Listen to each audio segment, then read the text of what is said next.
அனைத்து மாணவர்களுக்கும் இனிய வணக்கம். அஸ்ஸலாமு அலைக்கும். அந்த வகையில் இன்றைக்கு நம்ம தமிழ் இனிக்கும் இலக்கணம் என்கின்ற வகுப்பில் இணைஞ்சிருக்கோம். கல்வி பொதுத்தராதர உயர்தர மாணவர்களுக்கான சிறப்பு வகுப்பு அது இருக்கு.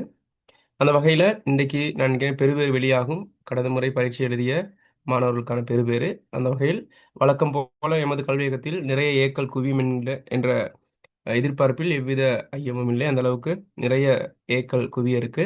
இன்னும் சொற்ப வேலையில் நீங்கள் பார்ப்பீங்க. இன்றைக்கு நைட்குள்ளே ரிசல்ட்ஸ் வருதா நமக்கு அறிய கிடைச்சிருக்கு.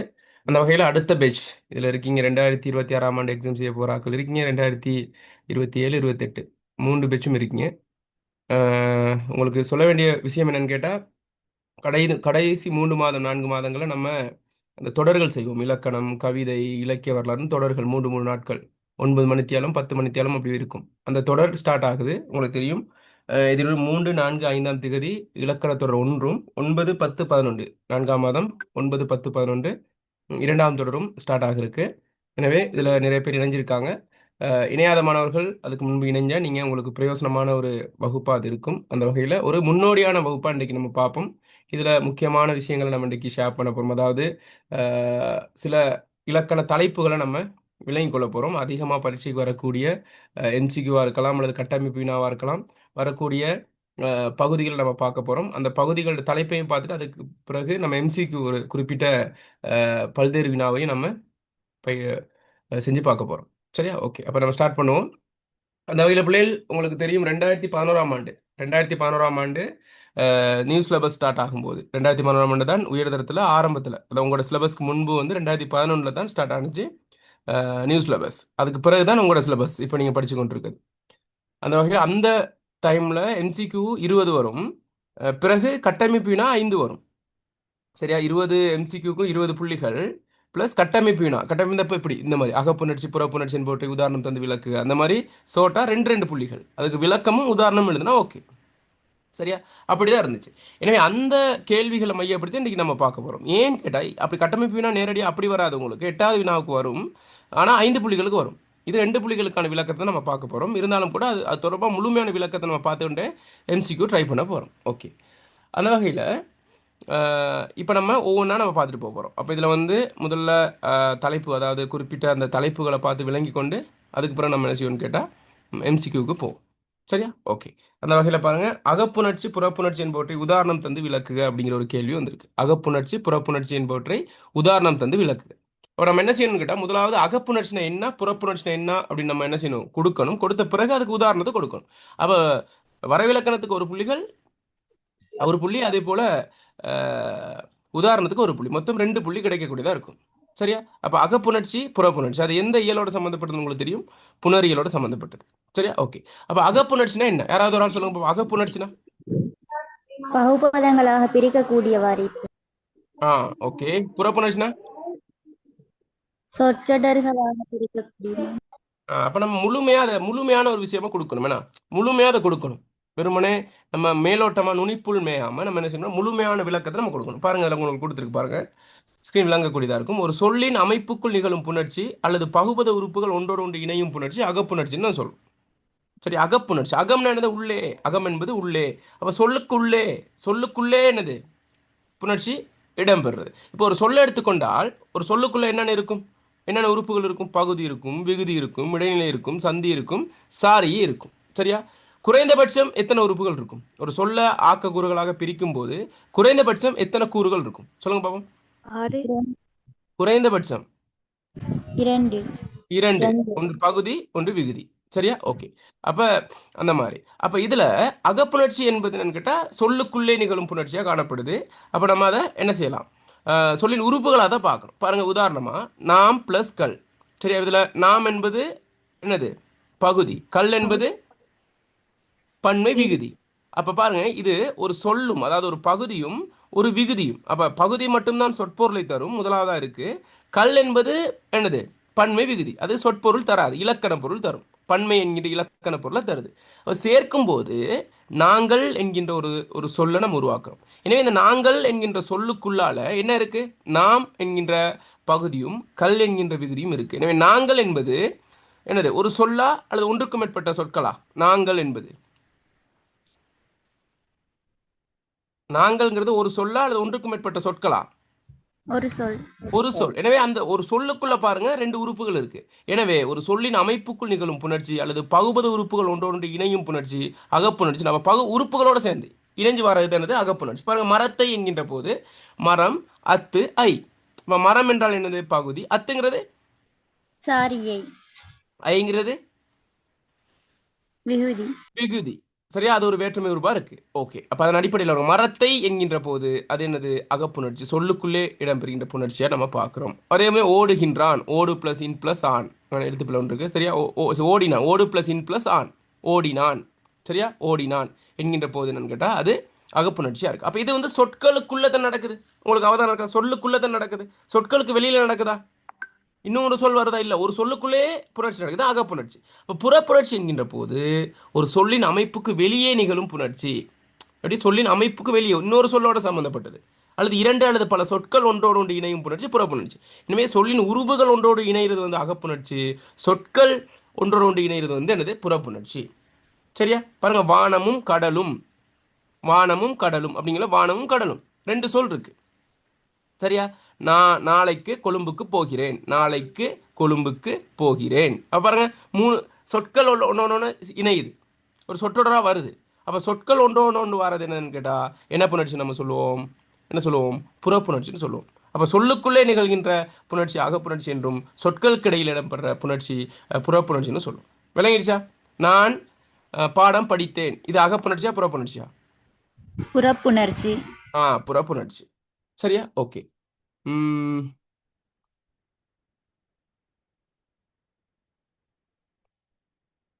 ஓகே. ஏவுகணை அகப்புணர்ச்சியா புறப்புணர்ச்சியா? அகப்புணர்ச்சி. அகப்புணர்ச்சி. அகப்புணர்ச்சியா புறப்புணர்ச்சியா? ஏவுகணை. புறப்புணர்ச்சி. தெளிவு இருக்கணும். அகப்புணர்ச்சியா புறப்புணர்ச்சியா? ரெண்டு விடைகள் வருது.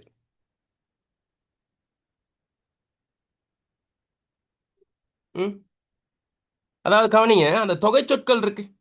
தொகை சொற்கள் பாருங்க, அது ரெண்டு சொற்கள் தான், சொல்லின் உறுப்புகள்ல சொற்கள் தான்.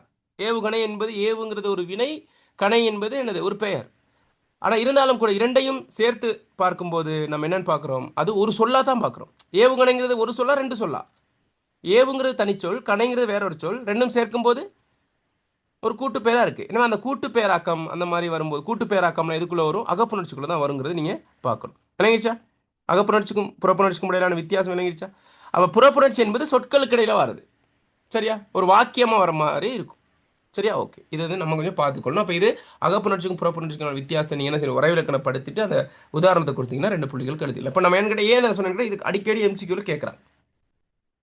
சரியா? ஆணழகன் அகப்புணர்ச்சியா புறப்புணர்ச்சியா? ஆணழகன். அகப்புணர்ச்சி. ஆண் அழகன் ரெண்டு சொல் வருது. புறப்புணர்ச்சி. பார்த்தீங்க, டவுட் வரக்கூடாது. ஆண் அழகன்ங்கிறது ரெண்டு சொல்லா இருந்தாலும் அது ஒரு பொருள் தரக்கூடிய ஒரு சொல் தானே. விளங்குதா? ஒரு சொல்லுக்குள்ள ஒரு சொல்லா தானே வருது. ரெண்டு சொல்லா இருந்தாலும் ஒரே அர்த்தத்தை தானே கொடுக்குது. ஆண் அழகன் அப்படிங்கிறது. ஆண் அழகன் ரெண்டு சொல். விளங்குதா? ரெண்டு சொல்லா இருந்தாலும் அது புணர்த்தும் போது ஒரு என்னது? அது கூட்டு பேரா ஒன்னா இருக்கு. விளங்குதா? அந்த மாதிரி தொகை சொற்கள் வந்து என்னது? தொகை சொற்கள் வந்து புறப்புணர்ச்சிக்குள்ள தான் வரும். சரி, அதை நீங்கள் கொஞ்சம் அவதானமாக பார்த்துக்கொள்ளணும். சரி, நம்ம புணர்ச்சி படிப்போம், அதில் இன்னும் கொஞ்சம் தெளிவாக பார்ப்போம். ஏன்னா இது புணரியல் ஒரு பெரிய ஒரு சாப்டர்னா, இதில் ட்ரெய்லர் சின்ன ஒரு பகுதியை தான் நம்ம என்னது இந்த கிளாஸில் பார்க்குறோம். எல்லாத்தையும் நம்ம தொட்டு போகணும். சரி, நம்ம கிளாஸில் படிப்போம். சரியா? எழுத்தியலும் சொல்லியலும் தனியாக நடக்குது. அதே போல் அங்கிட்டு புணரியல் வாக்கியவியல் இடையிலுக்கு படிக்கும்போது நம்ம அக்குவேரா அணிவேரா ஒரு பாயிண்ட் கூட விடாமல் நம்ம முழுமையாக படிக்கலாம். ஓகே, அடுத்ததுக்கு போவோம் பிள்ளைகள். ஓகே, கவனிங்க. ஓகே, அடுத்த கேள்வி. ஏவல் வினை வியங்கோல் வினை இரண்டுக்கும் இடையே உள்ள வேறுபாடுகளை தெளிவுபடுத்துக. ஏவல் வினை வியங்கோல் வினை ரெண்டுக்கும் இடையே வேறுபாடுகளை தெளிவுபடுத்த சொல்லியிருக்காங்க. சொல்லுங்க பாப்பா, யாராவது. ஏவல் வினை என்றால் என்ன? வியங்கோல் வினை என்றால் என்ன? முன்னிலை இருப்போர செய்யுமாறு ஏவுறது. ஏவல் வினை. வியங்கோல் வினை.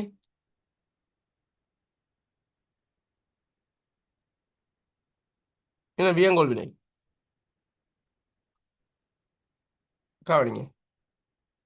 பாருங்க, ஏவல் வினை என்றால் முன்னிலையில் இருக்கும் ஒருவரை ஒரு செயலை செய்யுமாறு அல்லது செய்யாமல் இருக்குமாறு பணிக்க பயன்படும் வினை ஏவல் வினைன்னு சொல்றோம். பணிக்கிறதுன்னு என்னது? பணிக்கிறது என்னது? உன்னை செய்ய அல்லது செய்யாங்க கட்டளை இடுறது. வா, போ, இரு. வாருங்கள், போங்கள், இருங்கள். அதே நெகட்டிவா சொல்லலாம். வராதே, போகாதே, இருக்காதே, வராதீர்கள், போகாதீர்கள் அப்படின்னு நெகட்டிவா சொல்லலாம், பாசிட்டிவாகவும் சொல்லலாம், நேர்மறையாகவும் சொல்லலாம், எதிர்மறையாகவும் சொல்லலாம். எனவே அது ஏவல், ஏவுறது ஒருத்தர் கட்டளையை பண்ணி. அப்போ ஏவல் வினைனா என்னது? இப்போ நம்ம வந்து ஒருத்தர்கிட்ட வந்து நம்ம வந்து ஒருத்தர் கட்டளை இடுறோம்னா நம்ம என்னத்தை எதிர்பார்த்து நம்ம அந்த கட்டளை இடுவோம்? படி அப்படின்னா நம்ம என்னத்தை எதிர்பார்ப்போம்? அவன் படிக்கணும் அப்படிங்கிறத எதிர்பார்ப்போம். அவன் படிக்கலாம் அல்லது படிக்காமல் போகலாம். நம்ம ஏவுறதுக்கு அல்லது கட்டளையிடுறதுக்கு அவன் என்னது உடன்படலாம், உடன்படாமல் போகலாம். ஆனால் ஏவல் அப்படிங்கிறது வந்து ஒருத்தரை பணிக்கிறதுக்காக, சரியா, ஒரு ஒரு ஒரு விஷயத்தை செய்ய வைக்கிறதுக்காக நம்ம கட்டளையிடுற ஒரு விஷயம் தான் ஏவல் வினை. சரியா, ஓகே. அதில் எந்த ஒரு டவுட்டும் உங்களுக்கு வராது. நம்ம பயன்படுத்தப்படுகின்ற எல்லா வினையும் பெரும்பாலும் என்னது ஏவல் வினையாக தான் இருக்குது. சரியா, ஓகே. இதற்கு மாறானது தான் பிள்ளைகள், இதற்கு நேரடியானது தான் வியங்கோல் வினை. வியங்கோல் வினைன்னா என்னது? பாருங்க, க இய இயர் அட்டும், நல்லா ஞாபகம் வச்சுக்கோங்க. க இய இயர் அட்டும் என்கின்ற விகுதிகள் இணைந்து ஏவுதல் பொருள் அன்றி வாழ்த்துதல், வைதல், வேண்டுதல், விதித்தல் பொருளில் வழங்கும் வினை தான் வியங்கோல்.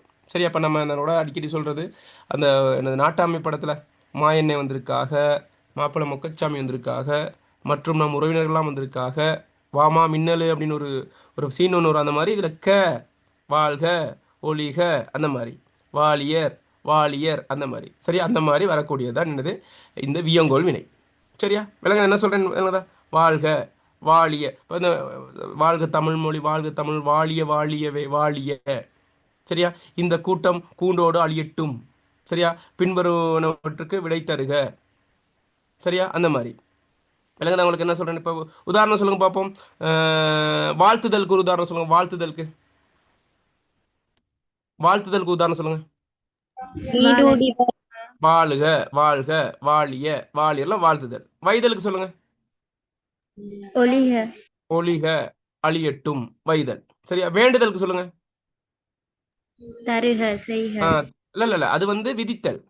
சரியா, வேண்டுதல் வந்து ஒரு பிளஸிங், அதாவது அருளுக, நம்ம இறைவனோட சம்பந்தப்பட்ட அந்த மாதிரி வருது. செய்க, தருகங்கிறது வந்து எனது விதித்தல். சரியா, உங்களுக்கு உங்க கேள்வி பேப்பர் எல்லாம் அப்படி வரும் தானே?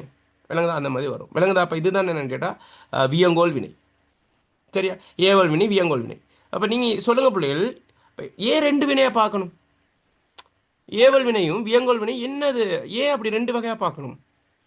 இதுக்கும் இதுக்கும் என்ன மாதிரியான என்னது பயன் என்ன? ரெண்டு விதமாக பார்க்கறதுக்கான பயன் என்ன?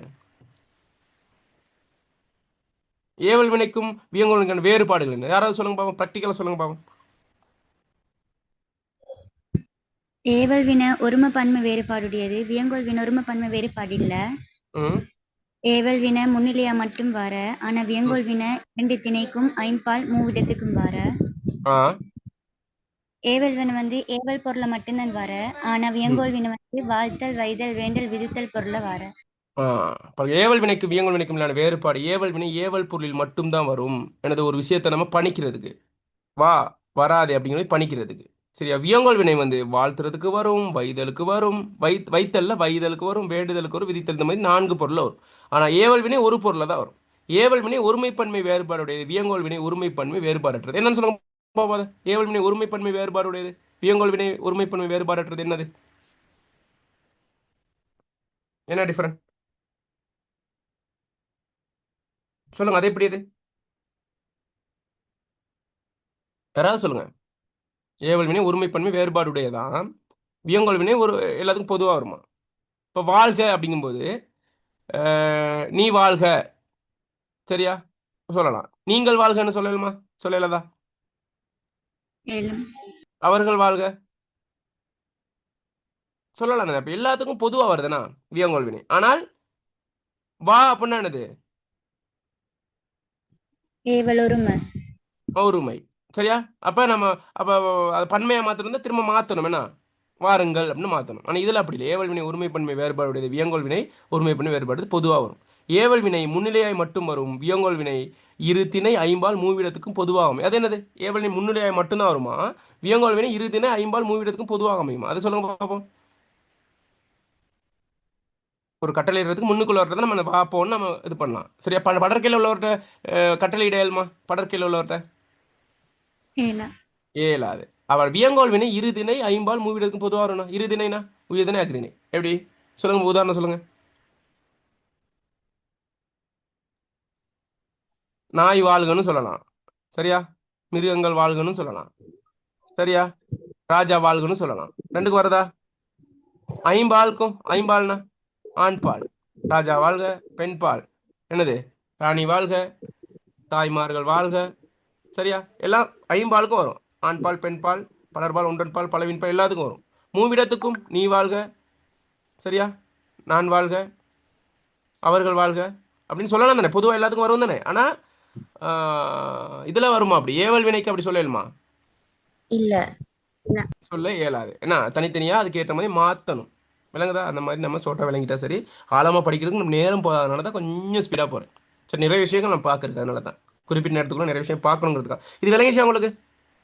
வேகமாகவும் விவேகமாகவும் போகணும். விளங்கிடுச்சா? இதில் எதாவது டவுட் இருக்கா? ஓ சார் வரேன்.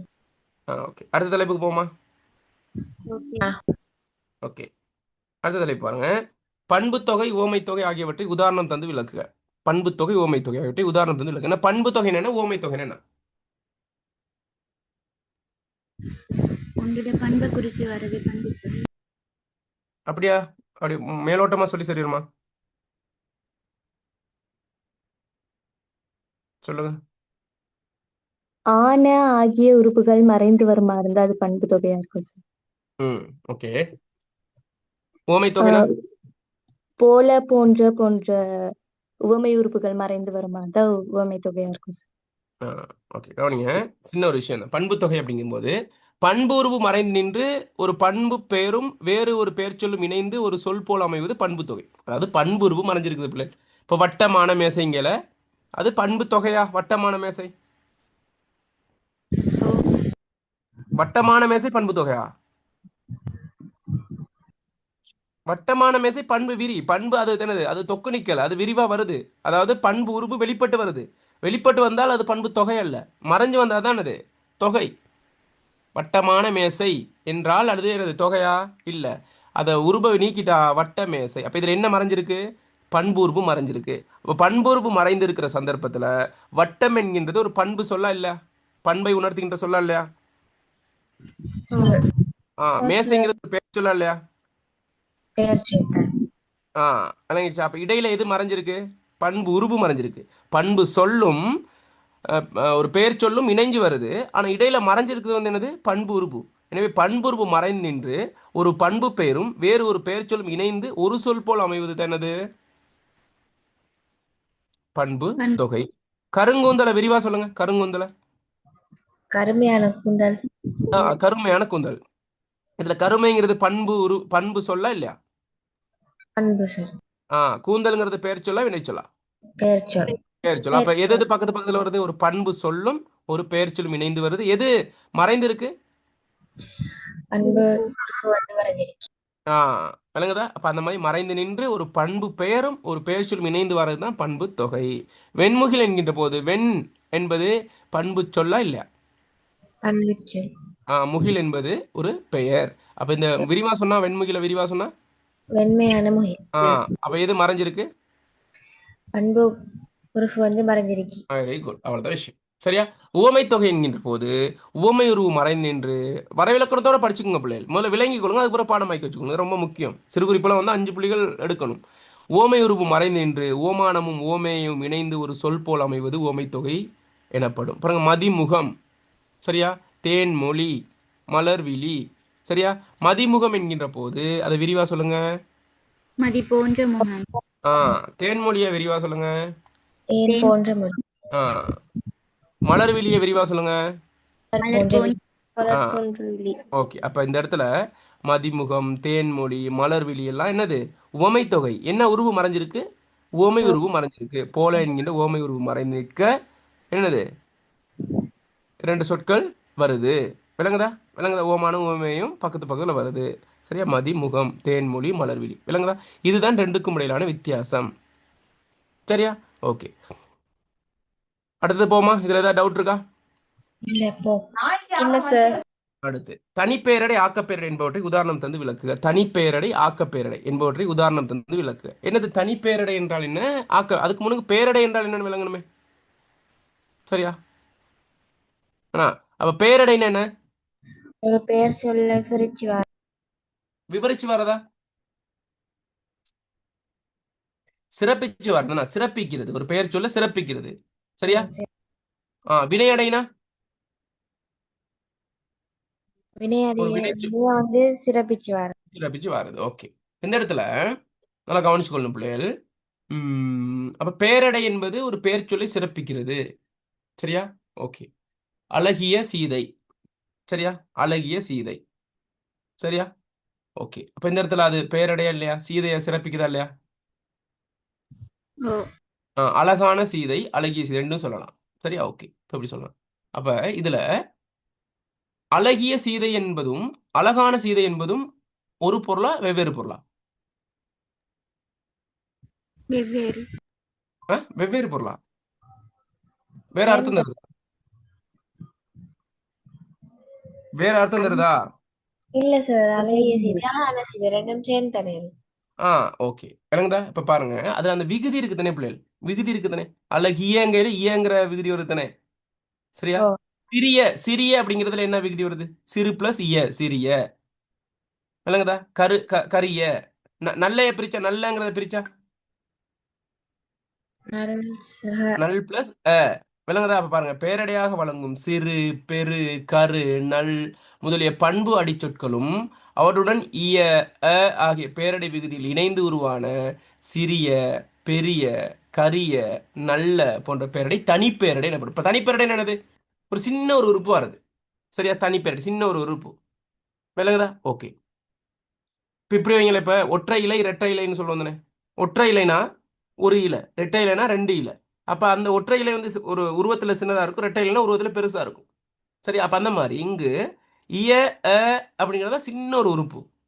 சரியா? சிறிய, அதுதான் சிறு பிளஸ் இய சிறிய பெரிய கரிய நல்லன்னு வருது. ஓகே. இங்கே பாருங்க, ஆக்க பேரடை பார்த்தா பாருங்க, இது உருவு பெருசு. ஆன உள்ள பண்பு பெயர்களுடன் ஆன உள்ள ஆகிய விகுதிகள் இணைந்து ஆக்கப்படும் வெண்மையான, இனிமையான, சுவையான, சுவையுள்ள, புத்தியுள்ள, தைரியமுள்ள.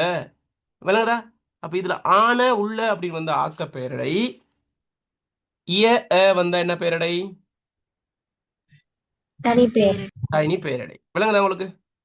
ஓ ஆக்க சார். பெயரடை, தனி பெயரடை. அதே மாதிரி ஆக்க வினையடை, என்னது தனி வினையடைலாம் இருக்கு. சரியா? விளங்குதா? என்ன சொல்றேன்? விளங்க தெளிவாயிடுச்சா? ரெண்டுக்கும் முன்னாடி வித்தியாசம் விளங்கிடுச்சா உங்களுக்கு? எக்ஸாமுக்கு வரும். சார், தனி வினையடைக்கு ஒரு உதாரணம் சொல்லுங்க. இப்ப வினையடைன்னு சொல்லுங்க.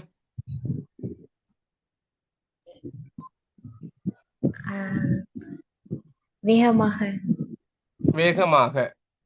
வேகமான வேகமாக. அப்ப நீங்க வேகமான வேகமாக அப்படிங்கிறது வந்து வேகமான இல்ல வேகமாக வேகமான வராது, வேகமாக நடந்தான்.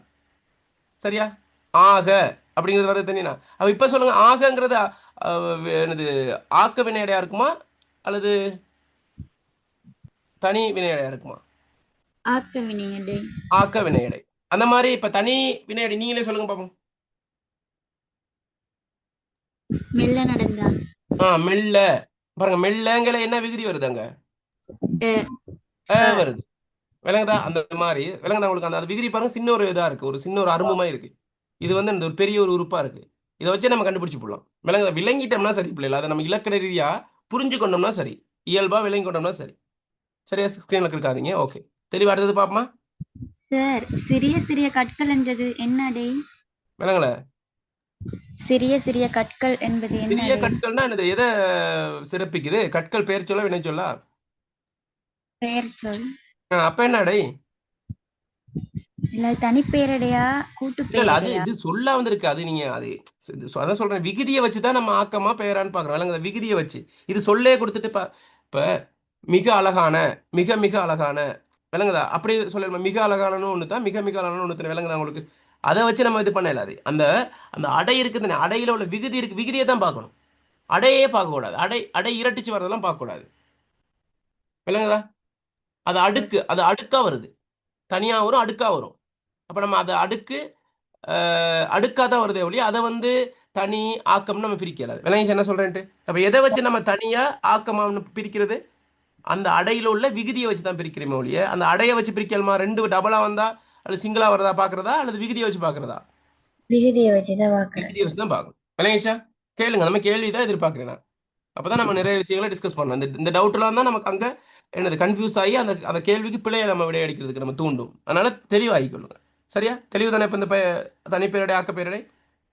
ஓ சார். ஆக்கப்பேரடை கூட்டுப்பேரடை ரெண்டுமே ஒண்ணா ஆ சார்? ஆக்கப்பெயரடை என்பதும் கூட்டு பெயரடை என்பதும் ஒன்றுதான். சரியா? ஓகே. Okay sir. அடுத்து பண்புத்தொகை உவமை தொகை. சரியா? பண்புத்தொகை உவமை தொகை. பண்புத்தொகை உவமை தொகை ஆகியவற்றை உதாரணம் தந்து விளக்குக. சொல்லுங்க பாப்போம், பண்புத்தொகை என்னன்னா உவமை தொகை என்னன்னா? பார்த்துட்டு அது பார்த்துட்டு தானே? ஓ சார். அது பார்த்துடும். வெரி சரி சரி. ஓகே, இது பார்த்தாச்சு.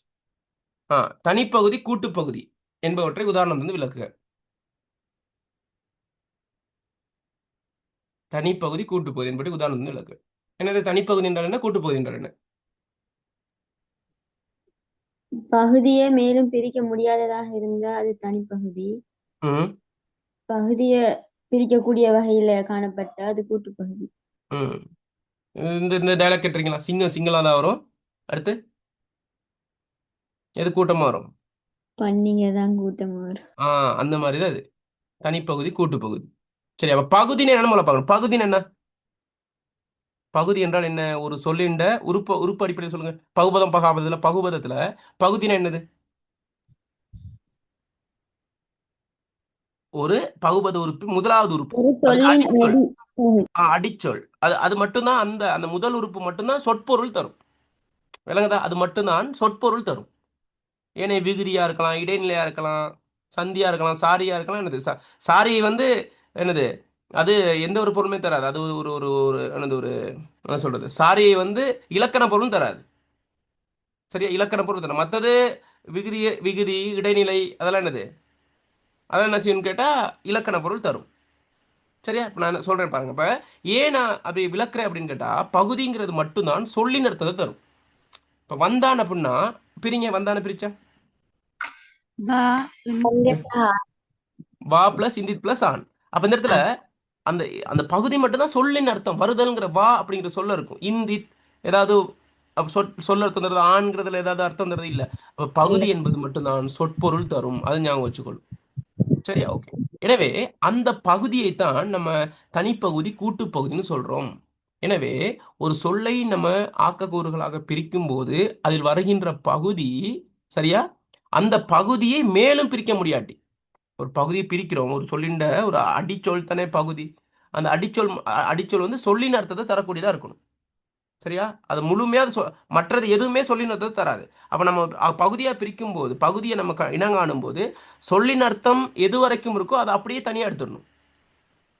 விளங்குதா? ஏன்னா அங்கிட்ட சொல்லின் அர்த்தம் இல்லாத மற்ற உறுப்பு எதுவுமே இல்லை அந்த சொல்லல.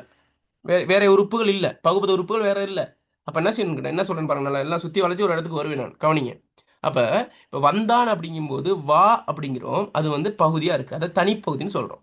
அந்த வாங்கிறத மேலும் பிரிக்க முடியுமா? ஏல ஆ வந்து கொண்டிருந்தான், இதை பிரிங்க, இது ஒரு பகுதியை சொல்லுங்க. வந்து கொண்டிரு. ஆ வந்து கொண்டு இரு, வந்து கொண்டிரு. என்ன சொன்னேன்? அந்த பகுதியை சொற்பொருள் தரக்கூடிய வகையில் அப்படியே அழுத்தமா ஒரு பகுதி இழுத்துடணும். வந்து கொண்டிரு பிளஸ் இந்தி பிளஸ் ஆன், வந்து கொண்டிருந்தான். அப்ப அந்த வந்து கொண்டிருங்கிறது பகுதி தானே? ஓ. அந்த வந்து கொண்டிர மேலும் பிரிக்க முடியுமான்னு பாருங்க. வந்து சக கொண்டிரு. வந்து கொண்டு இருன்னு மேலும் பிரிக்கலாம் தானே? அப்ப ஒரு பகுதியை மேலும் பிரிக்க முடியுமா இருந்தால் அது கூட்டுப்பகுதி. பகுதியை மேலும் பிரிக்க முடியாட்டி, அதாவது அந்த பகுதி பகுபதமாக இருந்தால், பிரிக்கக்கூடியதா இருந்தால் அது கூட்டுப்பகுதி. பகாபதமாக இருந்தால் அது என்ன பகுதி? தனிப்பகுதி. தனிப்பகுதி. பாருங்க, இந்த நோட்ஸ் இருக்கு உங்களுக்கு. ஒரு சொல்லின் பகுதி பகாபதமாக இருந்தால் அது தனிப்பகுதி எனப்படும். உதாரணம் வந்தேன், போனோம். சரியா? அதே மாதிரி பெயர் சொல்ல மரங்கள். சரியா? மரம், அதில் மரங்கள்ல மரம் மட்டும்தான். அதை மேலும் என்ன செய்யலை, பிரிக்கல, அது தனிப்பகுதி. சரியா? இது வந்து அந்த பகுதி வந்து மேலும் பிரிக்காத அந்த அந்த பகாபதங்களை தான் நம்ம தனிப்பகுதின்னு சொல்லுவோம். கூட்டுப்பகுதி என்கின்ற போது ஒரு சொல்லின் பகுதி பகுபதமாக இருந்தால் அப்படித்தான் எழுதணும். நீங்க சொல்லை பிரிக்கக்கூடியது அப்படி சும்மா மொட்டை எழுதக்கூடாது. ஒரு சொல்லின் பகுதி பகுபதமாக இருந்தால் அது கூட்டுப்பகுதி எனப்படும். பாருங்க, சுற்றி வளைத்தார்கள், விழப்பார்த்தேன், மரப்பெட்டிகள். சரியா? இதெல்லாம் பாருங்க, இதெல்லாம் ஏவுகணையை, இதெல்லாம் பாருங்க பாருங்க. சுற்றி வளைத்தார்கள்ல பகுதி என்ன? சுற்றி வலை. சுற்றி வலை. பாருங்க, அப்ப சுற்றி வலை தானே. சுற்றி வலை மேலும் பிரிக்கலாமா? ஓ. பிரிக்கலாம். அப்ப அது பகுபதமா பகாபதமா? பகுபதம். பகுபதம். விளங்குதா? அப்ப அப்படி ஞாபகம் வச்சுக்கணும். அப்ப நீங்க ஞாபகம் வச்சுக்கணும், பகுபதமா இருக்கு. அப்ப பகுபதம் பகாபதம். சரியா? அப்ப அது தனிப்பகுதி கூட்டு பகுதி. அப்ப தனிப்பகுதி வந்து என்னது பகாபதம், கூட்டுப்பகுதி வந்து பகுபதம் அப்படிங்கிற ஒரு விளக்கம் உங்களுக்கு இருந்தா சரி. விளங்குதா? அந்த மாதிரி நீங்க பாத்துட்டீங்கன்னா சரி. தெளிவா? அப்ப ரெண்டுக்கு முடியான வித்தியாசம். ஓ சார்.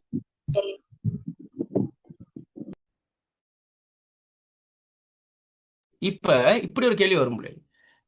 பின்வருவனவற்றுள் தனிப்பகுதி பின்வருவனவற்றுள் தனிப்பகுதி இடம்பெற்ற சொல்னு வரும். நான் கேட்கிறேன் பாருங்க.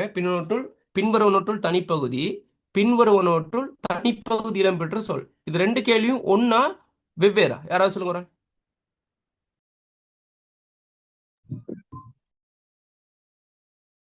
சார் கொஞ்சம் திருப்ப கேளுங்க. பின்வருவனவற்றுள் தனிப்பகுதி எது அப்படின்னு கேள்வி கேட்டிருக்காங்க. பின்வருவனவற்றுள் தனிப்பகுதி இடம்பெற்ற சொல் அப்படின்னு கேள்வி கேட்டிருக்காங்க. அப்ப பின்வருவனவற்றுள் தனிப்பகுதி அப்படிங்கிறதும் தனிப்பகுதி இடம்பெற்ற சொல்லுங்கிறதும் ஒன்றா வெவ்வேறையா? உண்டு தானே சார்? இல்ல. அதான் அந்த இது மாதிரி தான் குழப்பம் கூட. கவனிங்க. உதாரணமா தந்தி அடித்தான் என்பது தனிப்பகுதி இடம்பெற்ற சொல். தந்தி அடி என்பது தனிப்பகுதி. விளங்குதா? வந்து கொண்டிருந்தான், வந்து கொண்டிரு என்பது தனிப்பகுதி. சரி, கூட்டுப்பகுதி மாறி சொல்றேன் நான்.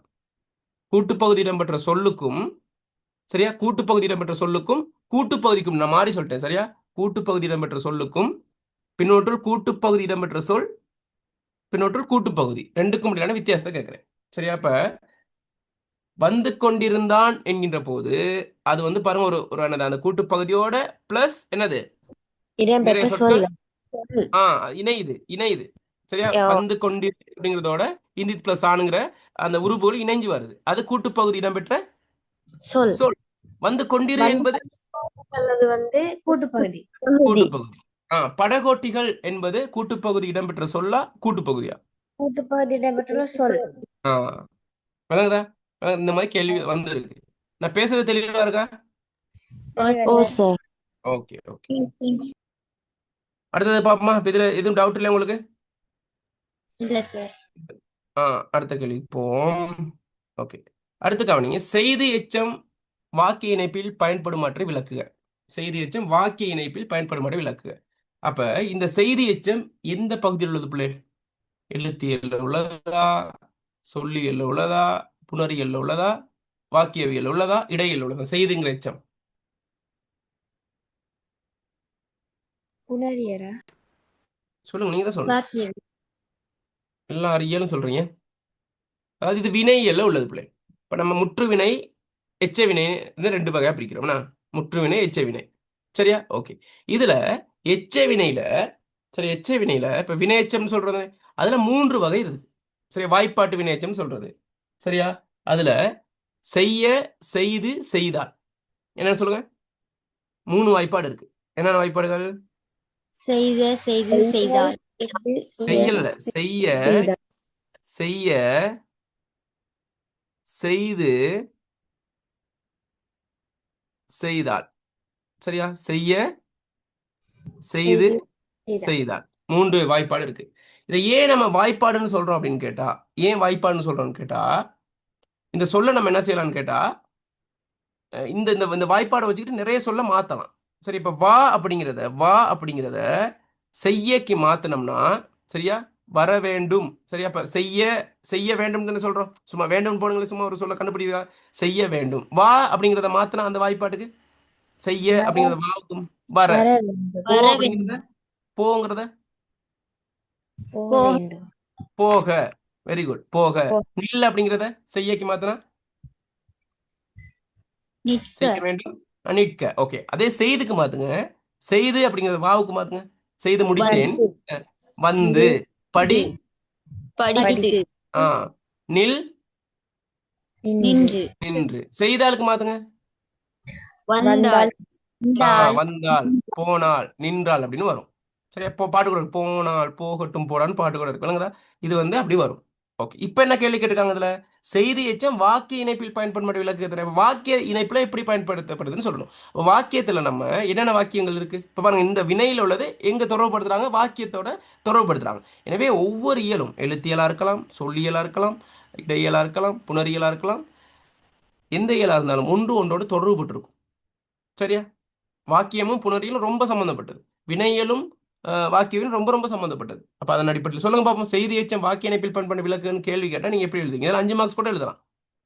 5 மார்க்ஸ்க்கு இதுக்கு விட கொடுக்கலாம். சொல்லுங்க பார்ப்போம்.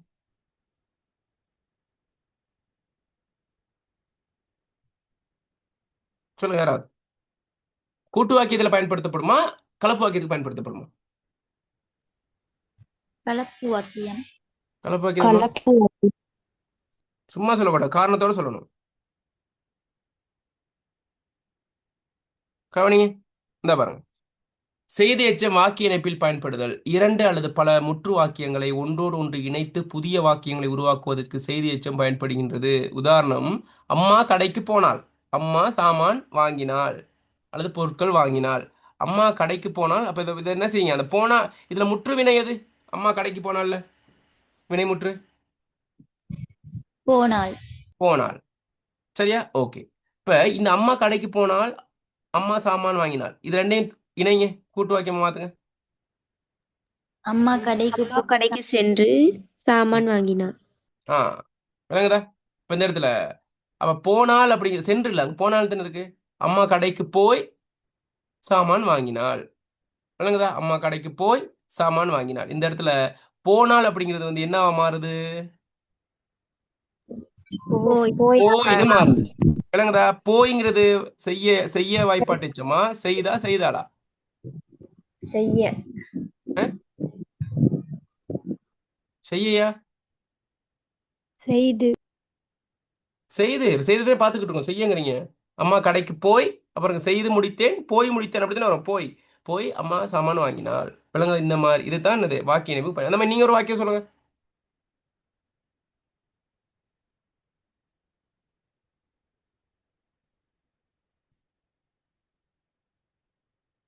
நீங்க ஒரு வாக்கியம் சொல்லுங்க.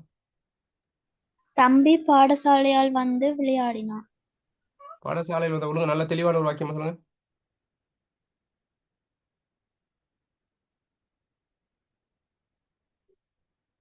தம்பி பாடம் படித்தான், தம்பி பரீட்சை எழுதினான். என்னங்க? தம்பி பாடம் படித்து பரீட்சை எழுதினான். விளங்குதா? விளங்குதா? அப்ப எழுது. செய்தி எச்சம் வாக்கிய இணைப்புல எப்படி பயன்படுதுன்ட்டு. ஓ சார். இது கலப்பு வாக்கியமா கூட்டு வாக்கியமா பிள்ளை? இதை சொல்லுங்க பாப்போம். இது கூட்டு வாக்கியம்.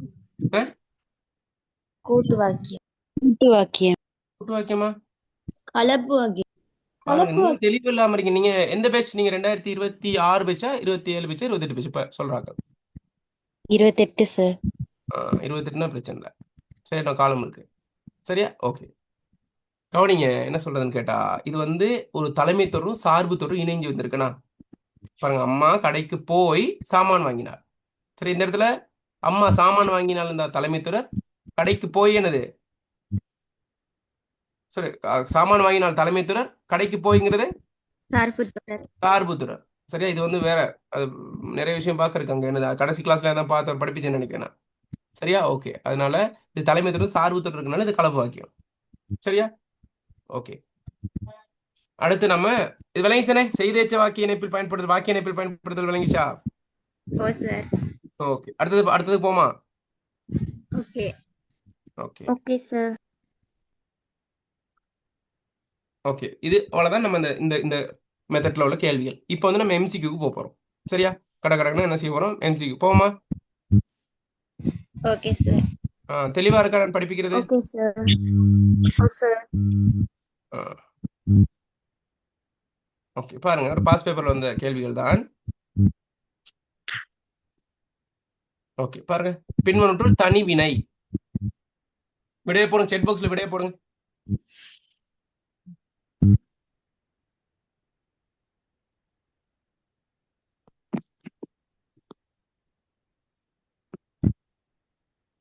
விடைய போடுங்க செட் பாக்ஸ்ல.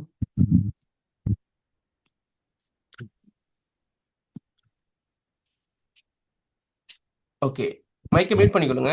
பேசும்போது மட்டும் அன்மியூட் பண்ணா போதும், இல்லாட்டி டிஸ்டர்பா இருக்கும். நடக்கின்றார்கள், கை குலுக்கினார்கள், தட்டி விட்டான், காத்திருந்தேன், முன்னேறுவோம். இதுல தனி வினை என்னன்னு கேட்டிருக்காங்க. எது தனிவினை? விளங்குதா உங்களுக்கு? நடக்கின்ற. தனிவினைக்கும் தனிவினை அடிக்கும் இடையில வித்தியாசம் விளங்குமா உங்களுக்கு? அது விளங்குதா? தனிவினைக்கும் தனிவினை அடிக்கும் முதல்ல பார்த்து அந்த மாதிரி தான். சரியா? ஓகே, இதுக்கு விடைய சொல்லுங்க பாப்போம். பின்னொட்டில் தனிவினை.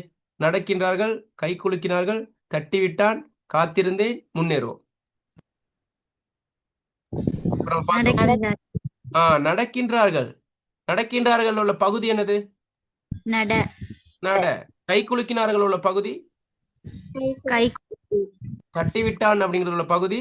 தட்டிவிடு. காத்திருந்தேன் உள்ள பகுதி? காத்திரு. முன்னேறுவோங்கிறதுல பகுதி? முன்னேறு. முன்னேறு. ஓகே, அப்ப பாருங்க, நடக்கிறார்கள் நம்ம பார்த்தோம்னா நடங்கிறத மேலும் பிரிக்க முடியாது, அது தனிப்பகுதி. கை குலுக்கினார்கள்ல கை குலுக்குன்னு 2 தடவை பிரிக்கலாம். தட்டி விட்டான்ல தட்டு விடுன்னு தட்டு 2 பிரிக்கலாம். காத்திருந்தேன்னு 2 இருக்கு, காத்து இருன்ட்டு. முன்னேறுவோம்னு முன்னேறுன்னு 2 இருக்கு. விளங்குதா? அதன் அடிப்படையில் நடக்கின்றார்கள் என்பதுதான். ம், மற்றதுல எல்லாத்துலயும் காத்து இரு ம். முன்னேறு என்ன சொல் வருது கை குலுக்குல கை பெயர் சொல் தானே அப்படி வருமா? ஓ, சரி சரி சரி. இப்ப இப்ப கை குலுக்குங்கள, கைங்கிறது ஒரு பெயர் சொல், குலுக்குங்கிறது என்னது வினைச்சொல். அப்ப அது கூட்டு வினை என்ன வடிவத்துல வருதுன்னு கேட்டா, அது நம்ம டீப்பா அங்க படிப்பது. எம்சிக்யூக்காக நான் நார்மலா போறேன். கை என்பது பெயர் சொல், குலுக்குங்கிறது வினைச்சொல். அவ பெயர் பிளஸ் வினைங்கிற அடிப்படையில் வரக்கூடிய கூட்டு வினை அது. தட்டி விட்டான் அப்படிங்கிறது வந்து வினை பிளஸ் வினை. தட்டு விடுன்னு 2 வகையில வருது. தட்டுங்கிற வினை பிளஸ் விடுங்கிற வினை. காத்திரு அப்படிங்கிறது வந்து காத்து இருனானது வினை பிளஸ் வினை. முன்னேறுவோம் என்னது இடை பிளஸ் வினை. இடை முன்னுங்கிறது இடைச்சொல், ஏறுங்கிறது வினைச்சொல். விளங்குதா? Okay sir. அப்ப இந்த மாதிரி பலதரப்பட்ட வகையில வரும். விளங்குதா? அப்ப அதை நீங்க என்ன செய்யணும்னா, அது அது தியரியில நம்ம நல்லாவே படிப்போம். 2028 பேச்சு எத்தனை பேர் இருக்கீங்களா? என்ட்ரைஸ் பண்ணுங்க பாப்போம். 2028 குயிக்கா 2 பேர் தானா? 2027 ஓகே. நீங்க ஃபைனல் இதில் இலக்கண கருத்தரங்கள் இணைஞ்சா ரொம்ப நல்லா. ஏன்னா பேசிக் விஷயம் இலக்கணம் படிப்பிப்பாங்க, எழுத்தியல் சொல்லியல்.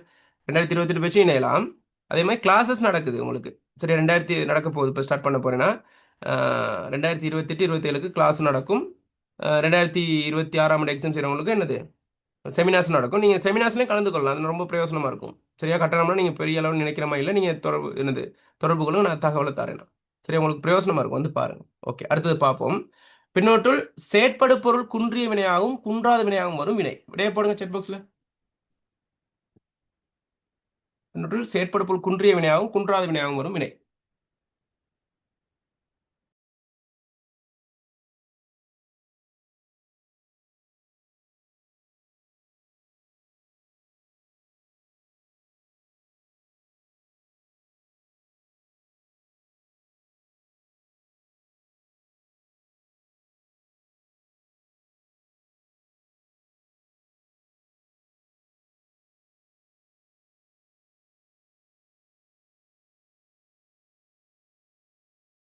ஓகே, விட போட்டீங்களா? ஓ சார். பின்னொட்டுள் செயற்படு பொருள் குன்றிய வினையாகவும் குன்றாத வினையாகவும் வரும் வினை. சிரி, எரி, புரி, படி, பிழி. எது விட? எரி. எரி. எப்படி கண்டுபிடிச்சீங்க? எரிந்தான் எரித்தான். ஓகே. செயற்படு பொருள் குன்றிய வினைக்கும் குன்றாத வினைக்கும் இல்லான வித்தியாசம் என்ன? குன்றிய வினை செயற்படுவர் இல்ல, குன்றாத வினை செயற்படுவர் இருக்கிறார். ஒரு ஒரு வாக்கியத்துல சரியா செயற்படு பொருள் இருந்தா செயற்படு பொருள் குன்றா வினை. ஒரு வாக்கியத்துல செயற்படு பொருள் இல்லாவிட்டால் குன்றிய வினை. சரியா? சில போது அதை செயற்படு குன்றிய வினையும் குன்றாத வினையாகவும் வரக்கூடிய அந்த வினையை நம்ம என்ன வினைன்னு சொல்லுவோம்?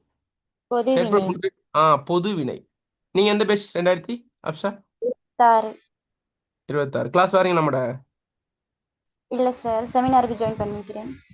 Okay okay. அப்போ பொது வினைன்னு சொல்லுவோம். சரியா? பொது வினைன்னு சொல்லுவோம். அதன் அடிப்படையில் இப்போ பாருங்க, சிரி. சரியா? இப்போ சிரி சிரி அப்படிங்கிற சொல்ல நான் சிரித்தேன். அப்போ செயற்படு பொருளை கண்டுபிடிக்கிறதுக்கு என்ன கேள்வி கேட்கணும்? எவற்றை? இல்லை இல்லை, ஒருமையா இருந்தா எதை சிரித்தேன். சரியா? எதை சிரித்தேன்னா விட வருதா? இல்ல. இல்ல. அப்ப செயற்படு பொருள் இருக்கா இல்லையா அதுல? இல்ல. இல்ல. அப்ப செயற்பொருள் குன்றிய வினையா குன்றா வினையா அது? குன்றிய வினை. ஆ குன்றிய வினை. புரி அப்படிங்கிறத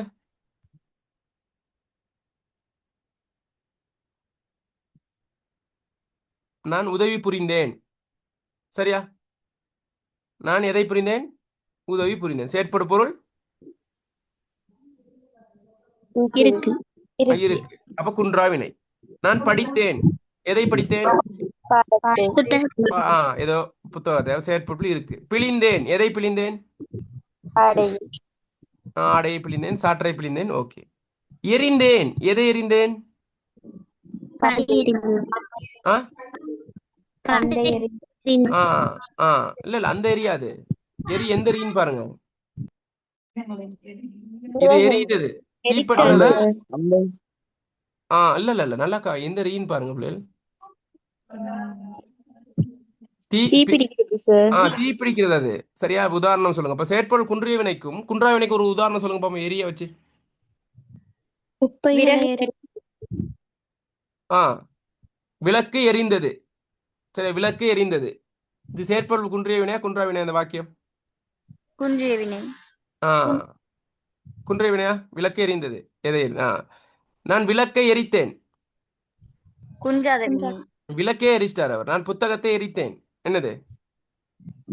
குன்றாத வினை. குன்றா வினை. அப்ப பாருங்க, நல்லா கண்டுபிடிச்சு போடலாம் பாருங்க. இங்க பாருங்க. எரி ஏனா ரீனா இத்தனா. ஏனா ரீனா இந்தண்ணா. இப்ப இந்தண்ணா வந்தா இத்தனா வந்து இதை வச்சு கண்டுபிடிச்சு எரித்தேன் அப்படிங்கும்போது இத்தனா வருது. அப்ப அது செயற்பொருள் குன்றிய வினையா குன்றா வினையா? குன்றாத வினை. எரிந்தேன் வந்தா எரிந்தது அப்படி வந்தா குன்றிய. குன்றிய வினை. அப்ப அப்படிங்க கண்டுபிடிச்சு போடலாம். ஓகே. அப்ப இதை பொது வினைன்னு சொல்லுவோம். ஞாபகம் வச்சுக்கொள்ளுங்க. பொது வினைன்னு கேட்பாங்க. டவுட் படக்கூடாது. என்னடா அது புதுசா இருக்கும்னு யோசிக்க கூடாது. அடுத்ததுக்கு வாங்க. பின்னொற்றில் உகரம் கெட்டு ஈற்றுமை இரட்டித்து இறந்த காலம் காட்டும் வினை. விடைய போடுங்க. பின்னொற்றில் உகரம் கெட்டு ஈற்றுமை இரட்டித்து இறந்த காலம் காட்டும் வினை.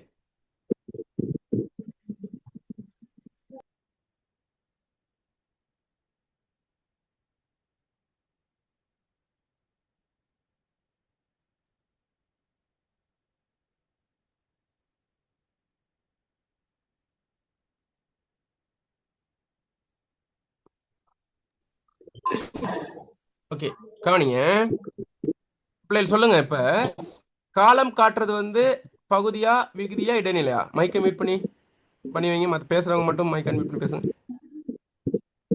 இடைநிலை. இடைநிலை. பகுதி காலம் காட்டுமா? இல்ல. விகுதி காலம் காட்டுமா? வந்தால் காட்டும். விதிவிலக்கா என்னது? பகுதியும் காலம் காட்டும். விதிவிலக்கா விகுதியும் காலம் காட்டும். அடிப்படையா வந்து இடைநிலை தான் காலம் காட்டும். விளங்குதா? ஓகே, கவனிங்க. இப்ப அதோட சம்மந்தப்பட்ட கேள்வி கேட்டிருக்காங்க. பின்னொற்றில் உகரம் கெட்டு ஈற்றுமை இரட்டித்து இறந்த காலம் காட்டும் வினை. அப்ப என்னதை காட்டுது? உகரம் கெட்டு ஈற்றுமை இரட்டித்து. அப்ப பகுதி இரட்டித்தல்னு சொல்றது. பகுதி இரட்டித்து காலம் காட்டணும்னு ஒரு விஷயம் இருக்கு. தியரியில் நம்ம படிப்போம் தெளிவா. இப்ப கொஞ்சம் நல்லா விளங்கி கொள்ளுங்க. உகரம் கெட்டு ஈற்றுமை இரட்டித்து இறந்த காலம் காட்டும் வினை. பாருங்க, உதாரணமா எடு அப்படிங்கிறது இறந்த காலத்துக்கு மாத்துங்க. ஏதாவது சொல் போட்டு எடு அப்படிங்கிறத இறந்த காலத்துக்கு மாத்துங்க. எடுத்தேன். அதுல இறந்த கால இடைநிலை இருக்கா இல்லையா? இத்தனா இருக்கு. இடு அப்படிங்கிறத இட்டேன். அதுல இறந்த கால இடைநிலை இருக்கா இல்லையா? இருக்கு. அப்ப இறந்த இடைநிலையால காலம் பண்ணுது. கொடு அப்படிங்கறத மாத்துங்க. கொடுத்தேன். அது இறந்த கால இடைநிலை இருக்கா இல்லையா? இருக்கு. தடுங்கிறத தடுத்தேன். இறந்த கால இடைநிலை இருக்கா இல்லையா? இருக்கு. பெருங்கிறத பெறுகின்றேன். இறந்த காலமா மாத்துங்க. பெற்றேனை பிரிச்சா எப்படி வரும்? பெரு பிளஸ் ஆண். பெரு பிளஸ் ஆண் தான் பெற்றான் அப்படின்னு மாறும். சரியா? பெரு பிளஸ் ஆண். இந்த பெருங்கிறது வந்து பகுதியா, ஆணுங்கிறது விகுதியா? சரியா? இப்ப என்ன செய்ய போகுது அப்படின்னு கேட்டா, இதுல கால இடைநிலை இருக்கா? பெரு ஆண்ல கால இடைநிலை இருக்கா? இல்ல. இப்ப நம்ம ஆனா காலத்தை உணர்த்து தானே. பெற்றான் அப்படின்னா காலத்தை உணர்த்தா இல்லையா? இறந்த காலம், நிகழ்காலம், எதிர்காலம். அது பெற்றான்ங்கிறது நிகழ்காலமா, இறந்த காலமா, எதிர்காலமா? பெற்றான் இறந்த காலம். அப்ப என்ன நடக்குது? பெரு அப்படிங்கிறத பெற்றுன்னு மாறுது. பெரு அப்படிங்கிறது என்ன வருது? பெற்றுன்னு மாறுது. அப்ப என்ன நடந்திருக்கு அப்படின்னு கேட்டா, இந்த பெரு ஒரு ரூணா தானே இருக்கு. இதுக்கு முன்னுக்கு என்ன இருக்கடா, இந்த ரூணாவில் இட்டனா ஒன்று இருக்கு தானே. பெருல பெரு பிரிச்சா பேனா இட்டனா பிளஸ் ஊனா தானே பெரு.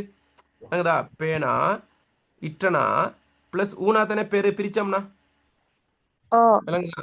அப்ப என்ன நடந்திருக்கு, அந்த அந்த அந்த இட்டனா இருக்கு தானே, இந்த இட்டனா இரட்டிச்சிருக்கு.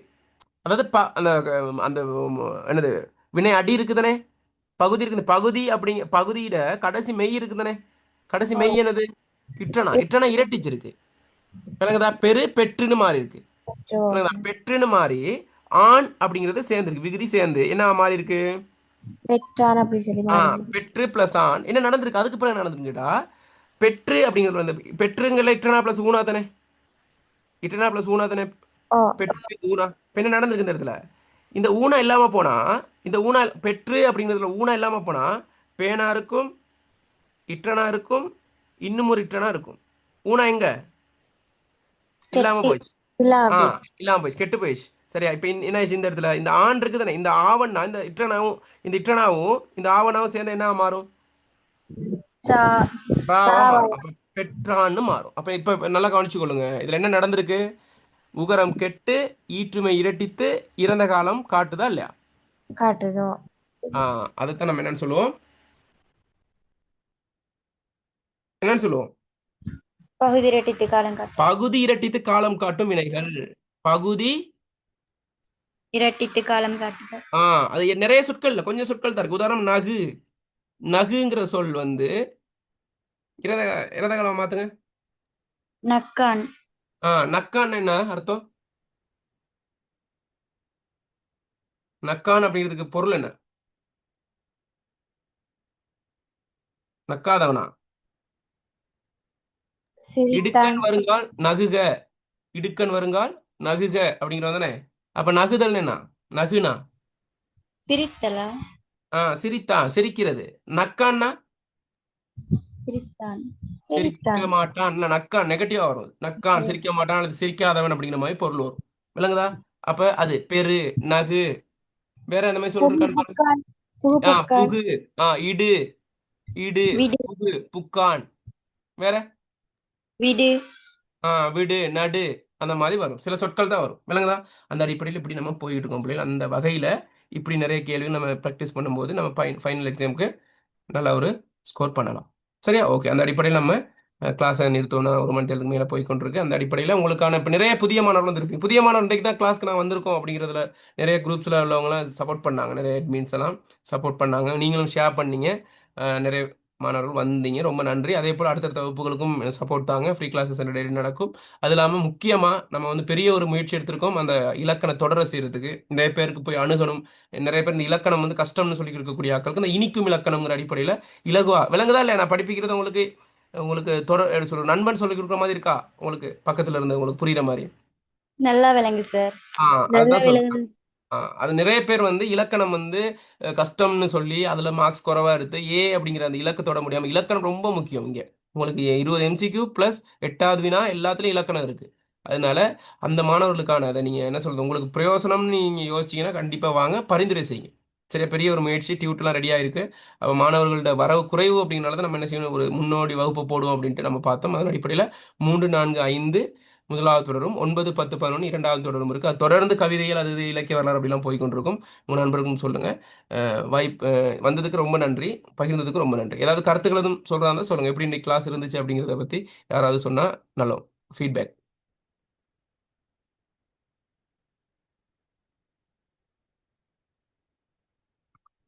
இன்னைக்கு கிளாஸ் சொல்லுங்க. நல்லா எக்ஸ்பிளைன் பண்றீங்க சார். தேங்க்ஸ். ஓகே. மற்றையாக்கள் யாராவது? நல்லா விளங்கிச்சு sir. Thank you. Okay, thank you. Okay பிள்ளைகள். ஓகே, அந்த இதில் இணைஞ்சு கொள்ளுங்க. லிங்க் இருக்கு, அதில் இணைஞ்சு கொள்ளுங்க. உங்க குரூப்ல இணைஞ்சு கொள்ளுங்க. மற்ற தகவல் நான் போடுறேன்னா சரியா. ஓகே, தொடர்ச்சியாக நம்ம படிப்போம். அதே மாதிரி 2028, 27 கிளாஸ் நடக்குது. ஃபைனல் எக்ஸாம் செய்கிறவங்களுக்கு செமினார்ஸ் நடக்குது. அதையும் சொல்லுங்க, சப்போர்ட் தாங்க. கிளாஸ் 4வது வருடங்களை தொடர்ந்து நடந்து கொண்டு 4 வருடங்களாக உங்களோட பங்களிப்போட நம்ம தொடர்ச்சியாக இணைந்து பயணிப்போம். நன்றி, வணக்கம். நன்றி sir. Okay. Okay sir. Thank you sir. Welcome.